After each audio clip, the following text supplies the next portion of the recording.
All right, so next I'd like to introduce John Yokim, worldwide global black belt leader in digital and application innovation at Microsoft. John is a technical sales leader in the enterprise segment with over 20 years at Microsoft. During this time, he has held multiple positions, including technical account manager, technology strategist, Azure solution specialist, and director of Azure Black Belts. Prior to Microsoft, John held positions at Sun International and Eaton. John has also recently joined the National Ski Patrol Organization as a patroller at Hidden Valley in Somerset, PA. So I hope you got to ski. I forgot I left it in my bio. Yeah. So last week, it was definitely the last weekend of work, I suspect. And John earned his BS in math, that's correct? Yep. Here at the University of Pittsburgh. We have it as 1994. That's correct. All right, All right. John, thank you. All right. Thank you. I'm going to run a little bit, so I apologize. I think we're only recording on the camera. There's nobody on there. So if you can't hear me, please raise your hand. I use the mask sometimes also causes difficulties. It's great to be in person with people. This is the first time that I spoke in front of folks for over 2 years. So if I seem a little nervous, I apologize. Right? We'll get through it together. Right? I thought probably best, and Chris did some of this as we kind of walked through this, to talk a little bit about Microsoft and the things that we do. I thought probably best to tell you about myself so you know who's talking to you and get an understanding. I was born here in Pittsburgh. I grew up in Pittsburgh. I was actually born on the north side of Allegheny General Hospital. I drive with my mom. She shows me what window we were in some 50 years ago for that. Right? There's my family there. And you probably recognize the backdrop at the point. As Michael mentioned, I've been with Microsoft for over 21 years. That's my original badge picture. For some reason, they allowed me to keep it. I don't know why. I didn't have to turn it in when I got my new one. My wife and 2 children, Josephine, who's 15, Oliver, who's 13, are extremely fun. I spend time outdoors. Love the outdoors. As Michael mentioned, I just recently spent 2 years passing all my certifications and joining the National Ski Patrol. If you are in the Laurel Highlands and you find yourself at Pitt Valley on a weekend, you'll probably see me in that black jacket with a red cross. And then in the springtime and the summer, I find myself standing in the water, fly fishing, and enjoying the outdoors, away from all technology. By the way, normally where I go, cell phones don't work. So that's a little bit about me. Michael mentioned that I have a degree in mathematics. How did I get into computing and how did I get to where I am? I think that's kind of interesting. In 1994, which you stated correctly, actually a few years before that, as I was going through the programs, people didn't have computers. Most people, I would say. When I was here, if I wanted to use a computer, I needed to go to a computer lab. Right? I went to one in South UK, went to Hillman, went to Cathedral to go and use computers. What I found, as I was going through mathematics, was a computer could help me do my work, so I didn't have to do it. Pretty easy, right? Right? You know, Chris goes back to the Microsoft mission to empower people and organizations to achieve more, allow me to achieve more, allow me to do other things. And with that knowledge, as I left Pitt, I looked and I said, well, what can I do? I could teach people how to do what I did, which was to use computers to make their lives better. And I started as a technical trainer. I did training here in Pittsburgh. I worked with Alcoa, I worked with PPG, Union Carbide, was West Virginia at the time, and a bunch of other places, just teaching them how to use word processing, how to use spreadsheets, how to search on the internet. Because at that point in time, in the early 90s, the internet was kind of new. In education, it existed for a while, but it wasn't getting really commercialized until the mid-90s. And so that's how I got to Microsoft.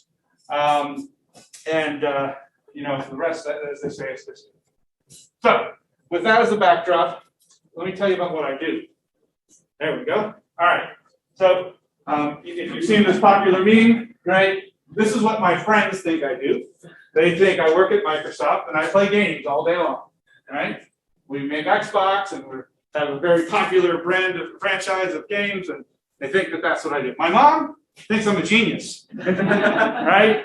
She thinks I'm somewhere, maybe in a classroom just like this at a whiteboard, drawing some crazy calculus on the board and explaining to people things that many don't understand. That's not true. What most people think I do when I say I work for Microsoft, and if you recognize that, I see mostly Windows devices, and I use an Apple II, so I don't have one. I have both. I don't care. You'll probably recognize that as the Windows update as you sit there and stare at your computer like, whatever. My boss thinks I make pretty pictures and I present them to customers and talk about what we do. Right? I think I'm in the middle of all of it and I'm super cool.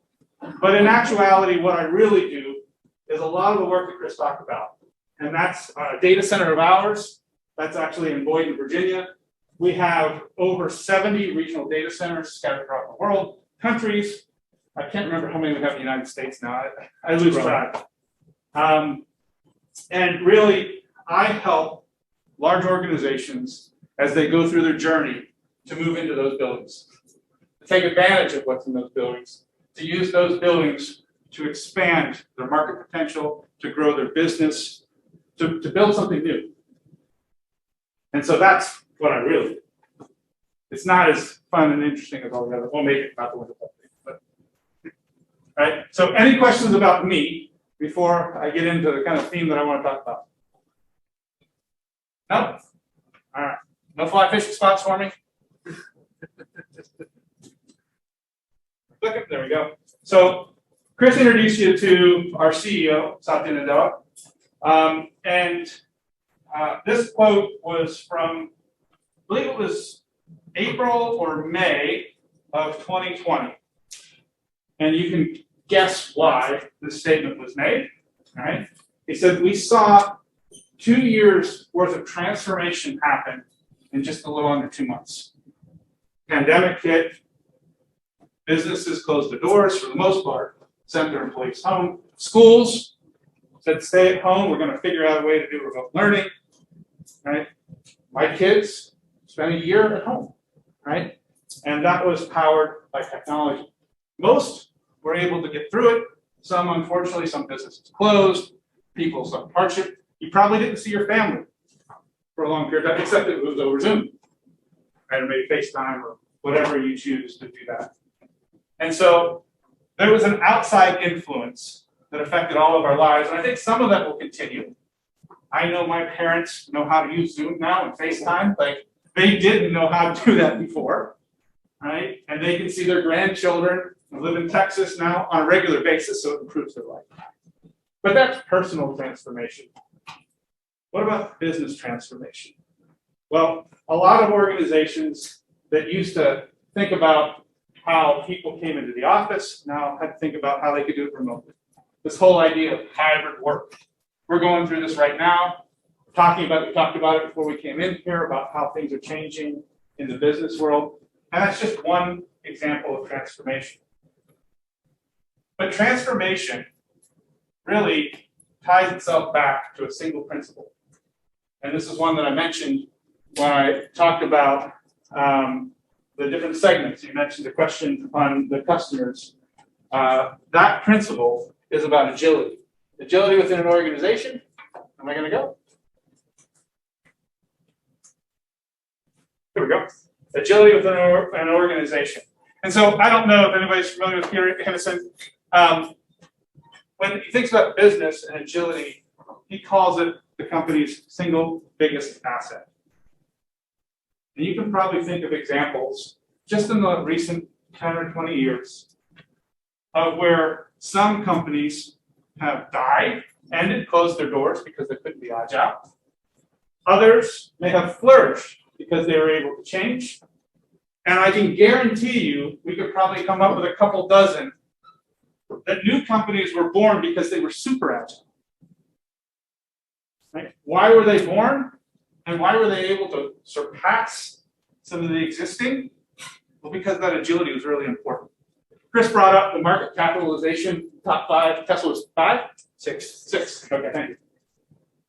Tesla, I don't know when they were founded. Less than 10 years. Okay, less than 10 years. How long has Ford and GM been around? Right? A really, really long time. So in the 20th century, the kind of idea of a powerful company was how big you were. Right?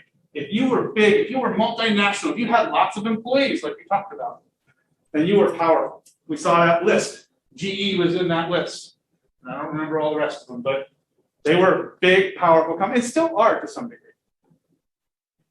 But as time shifted and technology was introduced, much like we just talked about in the pandemic, how it changed our lives, it also changed business. And for companies that were able to be agile, they were able to change with it too. And for some, they didn't change fast enough. Blockbuster? Does anybody have a Blockbuster car? I have a Blockbuster car. I used to have one. It was right down the street here. Right? There's a Twitter account, the last Blockbuster. I think it's like somewhere in Alaska. It still exists. But that was one where Netflix came in and they offered a service through technology that made it easier for customers to do business or to get through. Right? You think about in consumer space, there was a time, and it was on Forbes, I would walk into Jerry's Records. I don't know if anybody remembers Jerry's Records. Jerry, you remember Jerry's? All right, we'd go upstairs with Bud McDonald's. I'd walk in there and I'd flip through all the used CDs and used albums and cassettes and everything like that. That's how I got my music.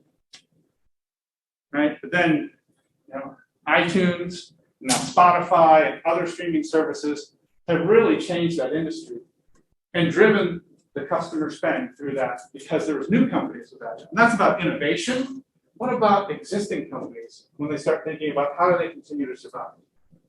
I'm going to talk about in a little bit Microsoft and some of the things that we had to think about or how we had to change in our journey.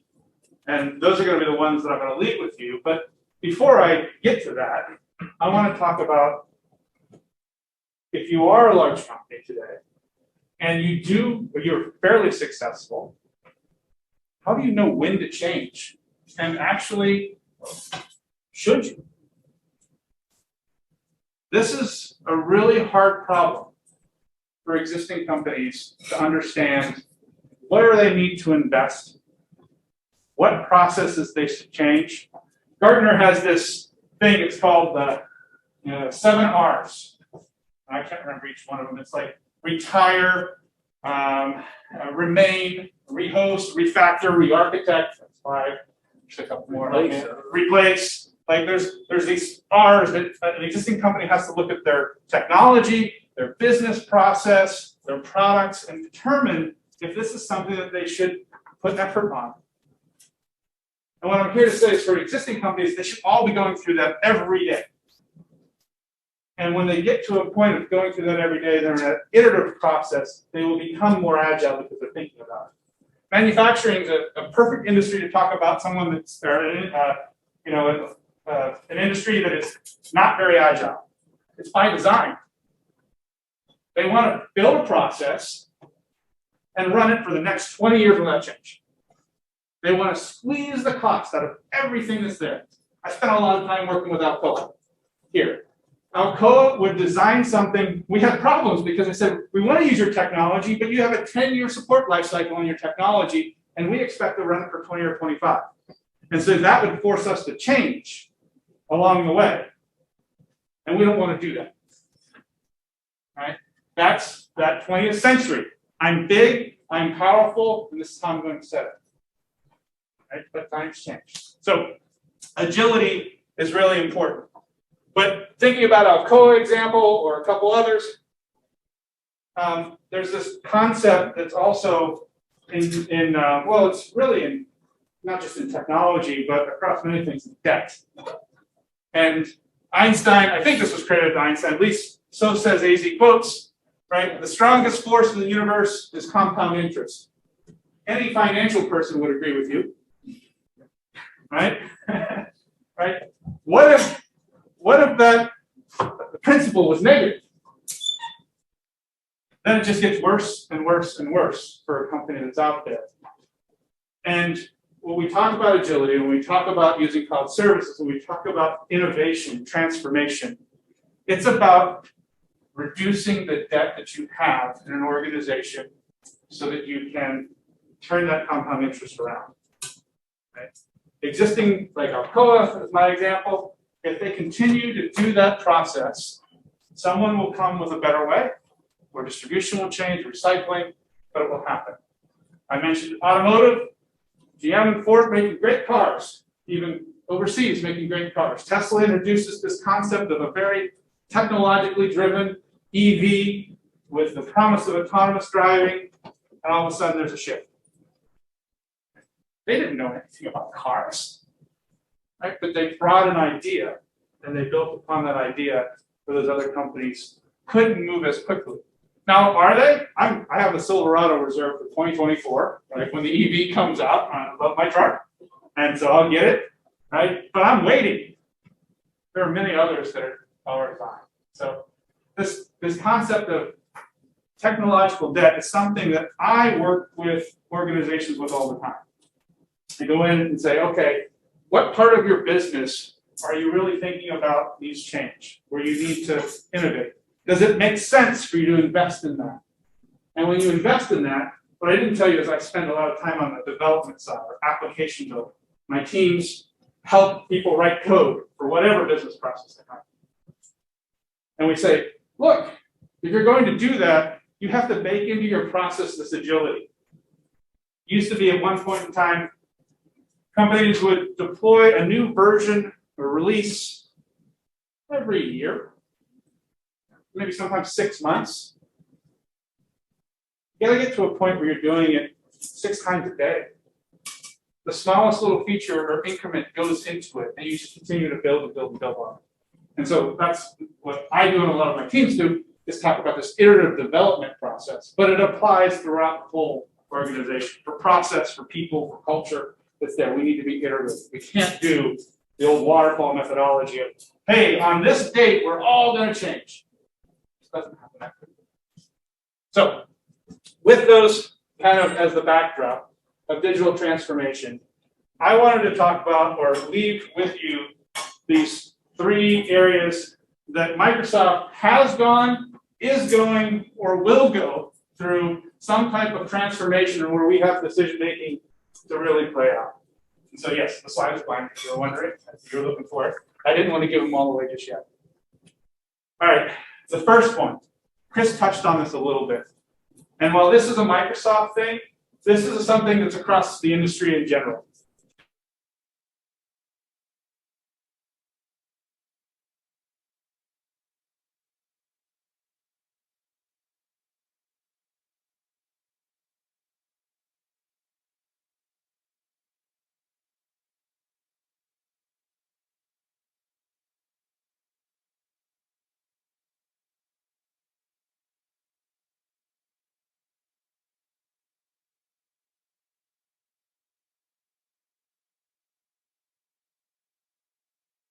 It's more about what's going on.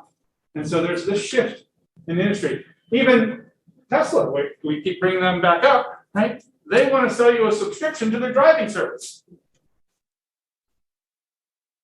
When I bought my car, I was done. Except for the warranty, which they want to sell me more warranty, right? That's a service to go along with it too. So think about how companies are going through this transformation of approach to their customers. Am I going to sell you a one-time thing, or am I going to try to make you a customer for life? This is super, super important. Peloton. Oh, yes. Great one. So even gyms for that matter, right? Peloton is an example. And did it close? Did AWS? Did it? I didn't hear. Okay, so I know AWS was or Amazon was interested in acquiring Peloton recently. But Peloton is a great example. We sell you this bike, right? You can ride the bike all you want, but really the value in the bike is having a trainer, someone that's going to drive you, someone that's going to get you to use it. You're going to track your stats so that you can have achievements. You're going to gamify it so that you enjoy it more and you do it more. You use more of that product. There's so many of those examples that are out there of product versus service. The second one, and this one gets a little closer to Microsoft, but it is applicable in many, many different industries.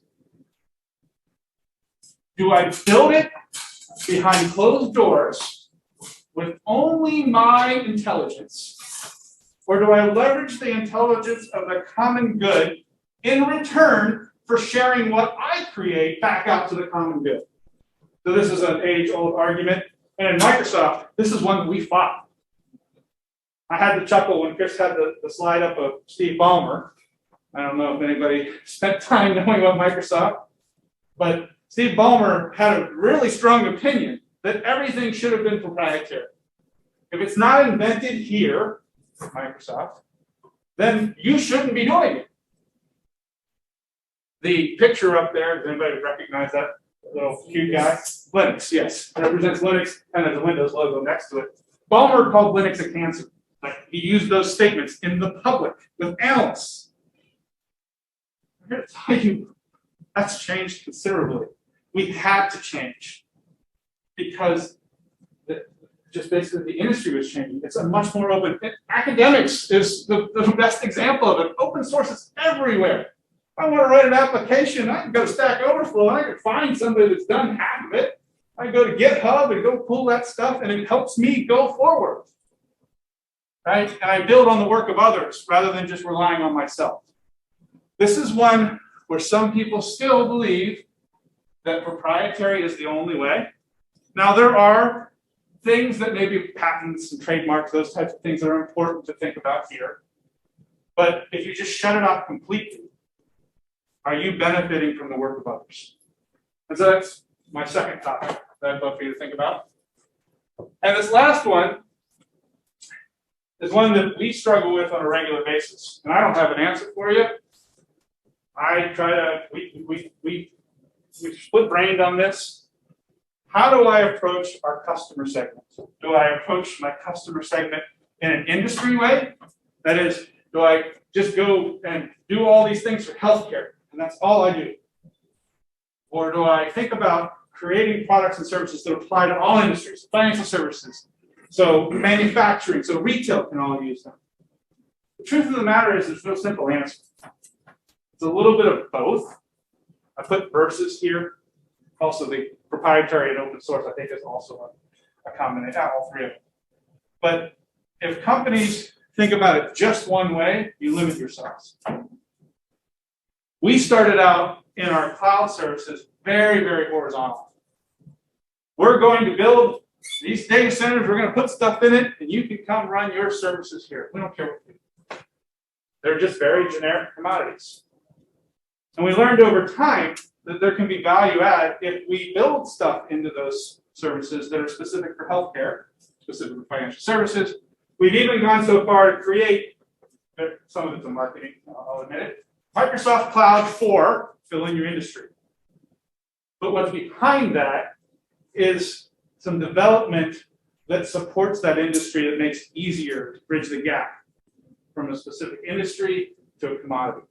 An example in healthcare. I don't know, does anybody do anything in healthcare or have any experience? Yeah, I have me and my friend actually talked about helping senior patients. Great, then you're probably familiar with the FHIR API, right? That is just an industry term that says, hey, we're going to be able to respond to requests or deliver information in a certain way, right? It's standard. Bake it into the system so you don't have to. And so some things like that. In financial services, hey, how do we build services that help crypto? Right? So that the organization doesn't have to do that. They can focus in on the core mission of what they're trying to accomplish. And so this industry versus horizontal is one that we struggle with. We're kind of half and half. You might argue 60-40. We're pretty horizontal, we've always been. And now, fairness, go back to our mission. We want to power every person and organization on the planet to achieve more. If we only pick one industry, then we've kind of shot ourselves in the foot. So those are the three areas that I thought would be interesting to think about. Maybe you pick an existing company for your hack, and you kind of evaluate one of those. I'm not really sure of all the rules of engagement that you have for your hackathon that you have, but hopefully that helps a little bit. I put it all under this theme of digital transformation because it's about changing how we do things. Any questions? Maybe two questions. So in Microsoft, what is the typical duration of a digital transformation for any customer? That's one. And the second one is, with any digital transformation, you're creating solutions or applications that could eliminate existing workforce. So how do you imbibe a culture of digital transformation within your workforce to create such solutions? It's sort of like a double-edged sword. Two very good questions. I almost had something, I left something in the deck, I pulled it, that would have addressed your first one. And how do you plan for digital transformation? Basically, your question, if I have it right? It's not easy. There's a ton of consultants out there that are trying to figure this out. McKinsey is one that we've spent a lot of time with on this, and they have this horizon approach, right? And it's called the 3 horizons. The first horizon is how do you automate and kind of streamline the processes that you have. The second horizon is how do you improve by way of delivery so that you don't have to worry about automation as much and you don't have to do those things. And the third one is how do you just overall innovate within your business? Now, those 3 horizons can be happening simultaneously to some degree, but you look at a business process and you go, is this something that I want to automate, improve efficiency on? Is this something that I want to kind of remove some of the work that I have to do for this to run? Or am I going to innovate on top of this? And each time you might come up with a different answer depending on how critical it is to business. So is that the first question? Okay, good. Second question, which is when you do these things, how does it affect the workforce? Is that correct? This is a really good one. Because this is something we have, for a long time within the company, thought about what is the transformation of a person? How can we take what they do and add more value back to the company? Probably the biggest one that is close to me, I'm sure there's others, is IT professionals in this world. So the people that were responsible for running data centers at every organization, the folks that racked and stacked the servers and ran network wires and did all the networking and all those other types of things, they're a big threat to outsourcing compute to their jobs and their roles. And so the guidance that we've given to organizations is it's not a replace. You have already knowledge of the organization. How do you become more valuable in other ways? How do you take that and apply that to the business and really move that throughout the organization so that you can benefit from what they know already? Now, not everybody wants to do that. That's the second point. So it's not like reskilling and then moving it upwards. Is that the approach? Yeah, it doesn't always have to be reskilling. Like what we found in a lot of places is they're already knowledgeable, and they can do those. They've just had this demand on their tasks to do work that wasn't core to the business function. So we encourage them to direct their efforts to do something that is more business related and not so mundane, commodity around. There's I'll give you an example. Give me 2 minutes on this. It takes a little bit to set up. Henry Ford, a long time ago, when he did the assembly line, found that there was great value in having electricity to make the assembly line work. So he built his own power plants. Right? Had them there. He had people that knew how to operate that power plant. But his real goal was to produce a car. It gave him a competitive advantage because he did this. But then, as electricity became pervasive, and it was available for any automaker to use, there was no longer a benefit for him to have those people operating a power plant. He just plug into the grid. Right? So you take those people, shift them over to the assembly line, makes the most sense. Good. I guess a follow-up with the discussion of healthcare in this universe, for example. Yeah. Like, as we were reading that this has to be a good balance, what do you think is the best balance for like machine learning? For example, different data, what's an input factor, and like machine learning, this whole healthcare is possible a decade behind. What do you think is the best balance for other big companies? It's a good question. So how do we balance the needs of an industry while still delivering on a horizontal approach? Is that what it is? Okay, good. Ideally, the need of one industry applies to many. They just call it something else. It's that simple. Right? What financial services it needs from the OCC regulators is the same thing that healthcare needs from a privacy perspective. And so can we put controls and audit against those controls so that we can deliver the trust or on the trust promise that we're saying. And so we build on top of it, right? With the exception of those sovereign clouds that I mentioned, where there are geopolitical reasons to have it completely isolated, we should be able to take all industry standards and apply it to everything that we do. From a security standpoint, from a consumer perspective, from a business, we should have that across the board. In which case, we just turned an industry thing horizontal because we want it to be everywhere. There will be some things that are very specific. I mentioned the fire rate, yeah, that's one of them, right? That one, okay, we'll develop for that as the need comes and try to address and meet the industry where they're at. Yeah, Close? thank you. It's we're small. Trying to deal with that.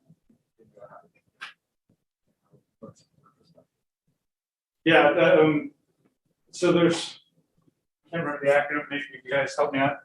The BAA, remember? Business Associates Agreement, which is the healthcare agreement. That's true in all of our contracts. Doesn't matter what industry you're in, right? You can have a BAA assigned to it, and it's how the processing is done for healthcare data. Yep. Kind of targeting more proprietary versus open source, kind of the shift that Microsoft has had. It's now the OS is more similar to Linux, based on that. But now there's kind of like a Steam with a lot of the open source software, whether it be a coding library for JS or any of them, where there's now the individual contributor groups are trying to figure out why is it that large companies are just using this open source stuff and then building proprietary off of that and considering it proprietary. How is Microsoft kind of navigating that space and that starts to pick up more traction with the manages the open source?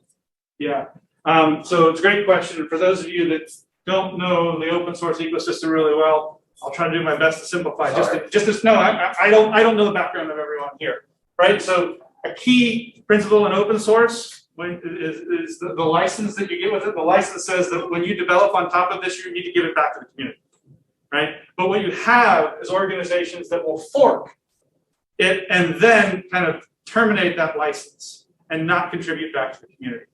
The right way is to always take it upstream. So pull from upstream and contribute to upstream.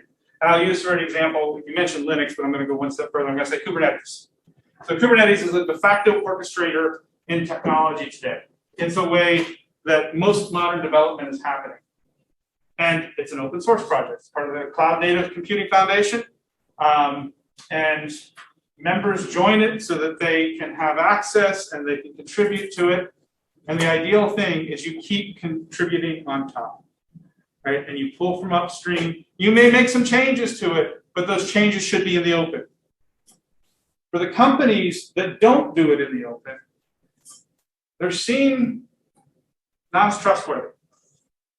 And there are examples where I don't want to admonish anybody. There are examples out there where other companies have taken it and then tried to make it their own, rebrand it, and they get called out pretty quickly and they lose trust. Now, in a small organization, it's really hard, but when it's a bigger enterprise and a computing technology organization, it becomes quite obvious that it hits the bottom line. And the market really applies there. From a Microsoft perspective, this is a shift that we made. Chris mentioned Satya in 2014. We were already starting in that direction. By the way, if you didn't know, in 2015, we changed the name of Azure from Windows Azure. It was called it. Like, it was proprietary. Like, hey, here's this Windows thing. And we shifted the name because there was a perception with it that we were only doing Microsoft things. We wanted to be an extension of someone's data center or be their data center. And to do that, we needed to be able to accommodate really well all the things that they do, whether it's Linux, whether it's Windows, whether it's Oracle, which is one of our largest competitors with SQL, right?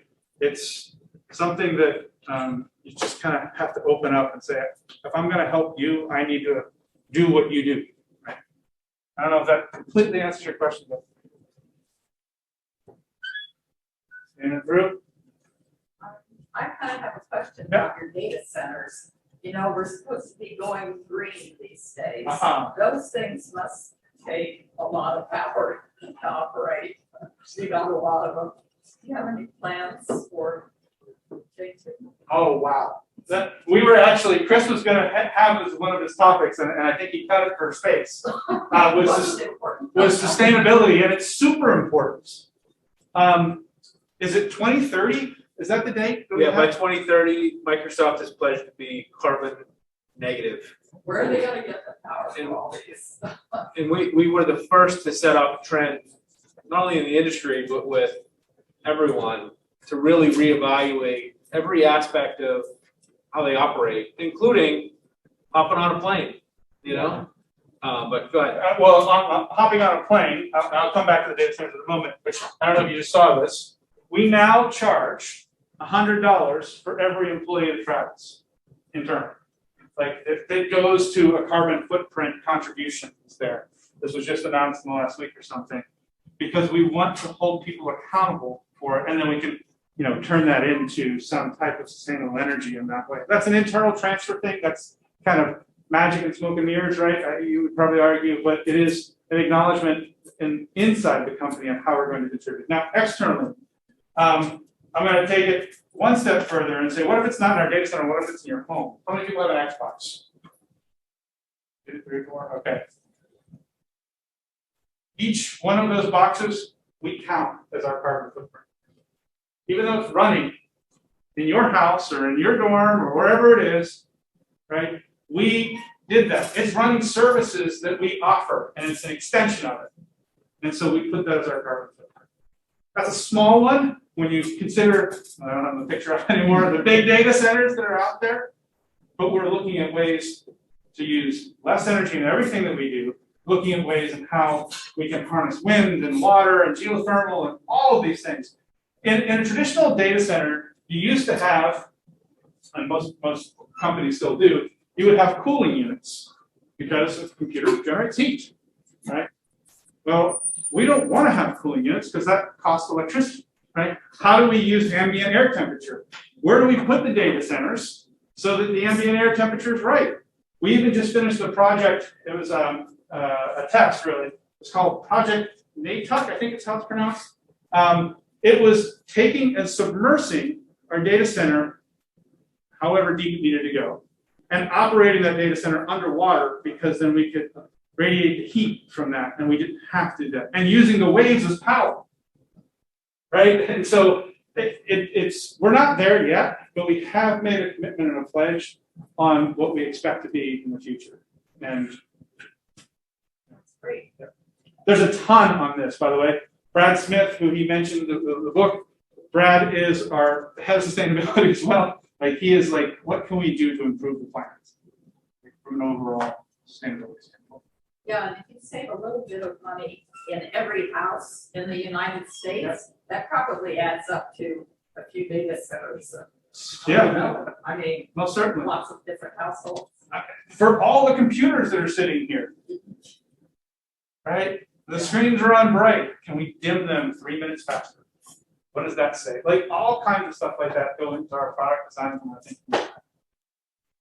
I thought I saw another one go up. If not, I think I'm close to time. Yep. Yeah. All right. Awesome. Thank you very much.